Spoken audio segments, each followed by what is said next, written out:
സമ്പന്നർക്ക് മാത്രം ലഭ്യമായ ഒരു പ്രത്യേക സേവനമാണിത്.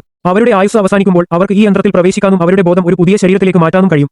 ഒരു മിനിറ്റിനു ശേഷം ധനികൻ വീണ്ടും കണ്ണു തുറന്നപ്പോൾ താൻ അധികം അകലെയല്ലാത്ത നിലയിൽ കിടക്കുന്നത് കണ്ടു. അവന്റെ ബോധം ഒരു യുവശരീരത്തിലേക്ക് പ്രവേശിച്ചു.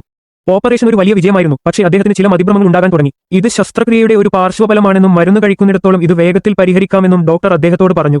അടുത്തതായി സമ്പന്നൻ ഈ ബ്രാൻഡുമായി പുതിയ ശരീരവുമായി പൊരുത്തപ്പെടാൻ നിരന്തരം പരിശീലിക്കാൻ തുടങ്ങി.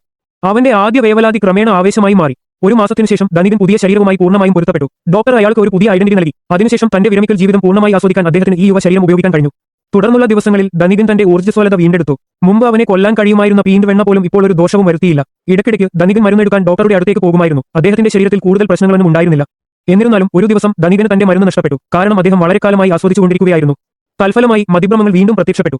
ഡോക്ടർ പറഞ്ഞതുപോലെ കാര്യങ്ങൾ അത്ര ലളിതമായിരിക്കില്ലെന്ന് ധനികന് മനസ്സിലായി. മതിഭ്രമത്തിൽ പ്രത്യക്ഷപ്പെട്ട കെട്ടിടങ്ങളിലൂടെ അദ്ദേഹം വേഗത്തിൽ സ്ഥലം കണ്ടെത്തി. ഈ മുറിയിൽ നിന്ന് ധനികൻ തന്റെ ഈ പുതിയ ശരീരം ഒരു ക്ലോണല്ല, മറിച്ച് ഒരു കുടുംബമുള്ള ഒരു സാധാരണ വ്യക്തിയാണെന്ന് കണ്ടെത്തി.